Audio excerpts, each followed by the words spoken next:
အားလုံးပဲမင်္ဂလာပါရှင်ဒီနေ့မှာတော့ကျွန်မအဆက်ဟတ်တဲ့ဟင်းလေးမျိုးကိုချက်သွားမှာဖြစ်ပါတယ်တခုကတော့ကြက်သားအာလူချက်ပဲဖြစ်ပါတယ်ရှင်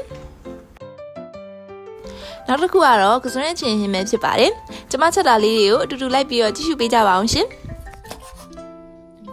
အရင်ဆုံးကြက်သားလေးတွေကိုအနည်းတော့တုံးလေးတုံးထားလိုက်ပါမယ်ပြီးရင်တော့စားစနွင်းထည့်ပြီးတော့ကြတော့နေထားလိုက်ပါမယ်နေပြီးတော့ရင်တော့ကြက်သားလေးကိုနိုင်ဝက်လောက်အနည်းဆုံးထားပြီးတော့နှက်ထားလိုက်ပါရရှင်ဒါမှကြက်သားလေးကိုရတာဝင်ပြီးတော့စားလို့ကောင်းမှာဖြစ်ပါတယ်ပြီးရင်တော့ကြက်သားချက်ဖို့အတွက်ကြက်သွန်နီနှလုံးရဲ့ကြက်သွန်မြူတအုပ်ရဲ့သုံးပါတယ်ပြီးတော့ကြတော့ကျွန်မအာလူသီး3လုံးကိုအသုံးပြုပါတယ်အာလူသီးလေးတွေကိုဒီလိုအနေတော့တုံးလေးတုံးထားလိုက်ပါတယ်ဒါကတော့ကြက်သားနှက်ထားလေးပါဒါကတော့အာလူသီးတုံးထားလေးပါဒါကတော့ကြက်သွန်မြူကြက်သွန်နီနှုတ်ဆင်းထားလေးပါခုဆိုရင်တော့ချက်မဲ့ပစ္စည်းတွေစုံသွားပါပြီအရင်ဆုံးအိုးထဲကိုစီထည့်ပါတယ်ပြီးလို့ရှိရင်တော့ကြက်သွန်နီလေးကိုအရင်ထည့်ထားလိုက်ပါတယ်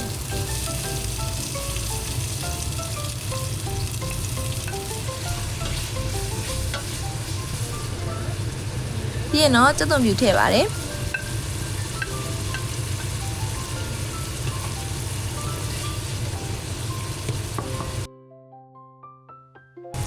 ပြီးတော့ငရုတ်သီးမုံရဲ့စနွင်းရဲ့ထည့်ပါတယ်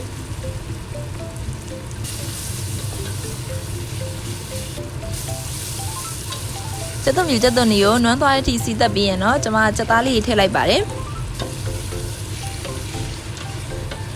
ကြက်သားလေးတွေကိုရေခမ်းအောင်လုံးပြီးတော့အပေါ်ရံကြောလေးတင်းသွားပြီဆိုလို့ရှိရင်တော့ကျွန်မရေလေးထည့်လိုက်ပါတယ်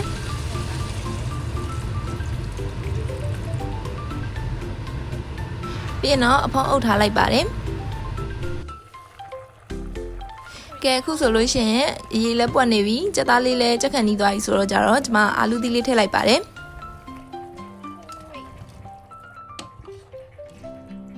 အာလူသီးထည့်ပြီးတော့အရသာလိုနေတယ်လို့ကျွန်မပဲငန့်ပြားရည်လေးထည့်လိုက်ပါတယ်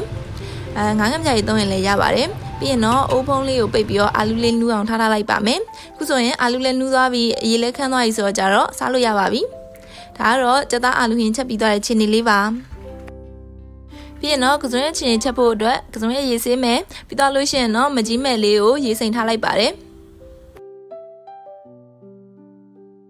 ကဲဒါကတော့ကစွန်းရဲ့ရေဆေးထားလေးပါဒါကတော့ကြက်သွန်မြူကြက်သွန်နီနှုတ်ဆင်းထားလေးပါဒါကတော့မကြီးချင်လေးပါခုဆိုလို့ရှိရင်တော့စားချက်လို့ရပါပြီအရင်ဆုံးအိုးထဲကိုစီးထည့်ပါမယ်အချင်းချက်မှာဆိုတော့စီအများကြီးမသုံးပါဘူးပြီးကြလို့ရှိရင်တော့ကြက်သွန်မြူကြက်သွန်နီထည့်ပြီးတော့ကြတော့စီတက်လိုက်ပါမယ်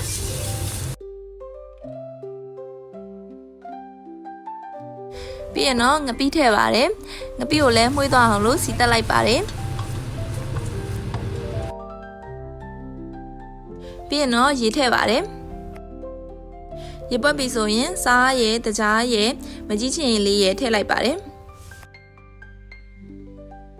ပစွန်ကြောက်ရှင်ပစွန်ကြောက်ထည့်ပါနော်ကျမမရှိလို့မထည့်လိုက်ရတာပါဒီနေရာမှာလည်းကျမအချို့အချင်းအငန်ရတာကိုက်အောင်လုပ်ပါတယ်ရတာကိုက်ပြီဆိုလို့ရှိရင်တော့ကျမကစွန်ရက်လေးထည့်လိုက်ပါတယ်ပြီးရင်တော့အဖုံးလေးခဏအုပ်ထားလိုက်ပါတယ်ကစွန်းရဲ့ချင်းလေးရသွားပါပြီအရသာကိုင်မကိုင်မီးပြီးတော့ကြတော့အချင်းနေငန်နေထက်ထက်လို့လည်းရပါတယ်ကဲအခုဆိုလို့ရှိရင်တော့ထမင်းပူပူဟင်းပူပူစားပါတော့မယ်ဒါယောက်ျားကိုအရင်ဦးချလိုက်မယ်နော်ကဲဒါကတော့ကျမသားမှာဖြစ်ပါတယ်ကျမအနှစ်လေးနေစားရအကြိုက်တယ်လို့အနှစ်လေးဒါလေးကတော့ချင်းလေးချက်ထားတာပေါ့နော်ဒီလေးစမ်းမယ်ကောင်းတယ်ကိုချက်ကိုကောင်းမယ်အားလေးရချက်သားလေးရစားကြပါအောင်ရှင်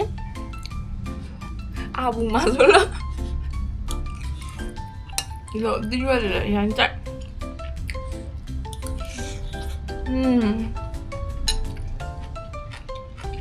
ဒီလိုဒီလေးလည်းစားရအောင်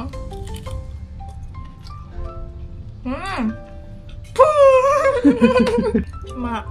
ဒီလိုထမင်းပူပူဟင်းပူပူစားရအရင်ကြိုက်ပါတယ်